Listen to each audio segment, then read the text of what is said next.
Well, today we're continuing in our series on the life of David from the Old Testament. I'm joined in the studio by Pastor Ross. Ross, today we're talking about friendship. And David is pretty famous for this before we get into that. Right. How do people today think about friendship? Well, it's so different, as we'll see as we unfold this, because today, to be a friend just means that you have connected on social media. Right. I have friends on social media that I don't even know who they are.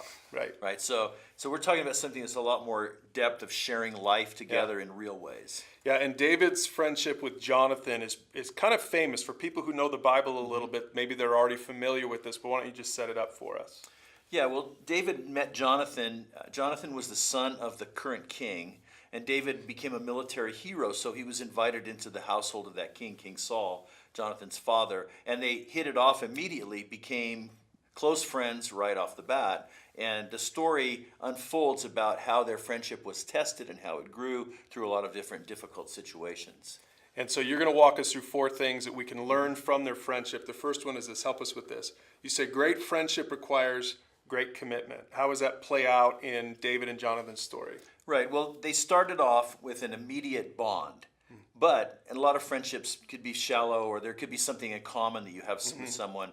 But in their relationship, it went a lot farther than that. And right near the very beginning, they pledged actually their friendship to each other. That seems a little bit weird for us today to say we're going to actually formalize our relationship, say I'm going to be loyal to you, you're going to be loyal to me. But they did this in that culture to say, you know where you stand. You can always count on me. I'm making a commitment that goes beyond just shared interests or kind of sort of shared personality.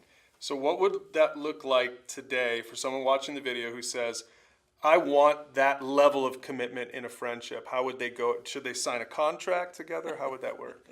No, you just live it out. I think the way that we would do that today is you would just live it out. When commitment gets tested in a relationship as it grows, it usually grows through phases where there's a point in time where you're going to have to make a decision. Am I going to stick with this, or am I going to bail on this? And so commitment gets tested over time in a relationship, and you continue to be faithful and loyal, and then the relationship grows.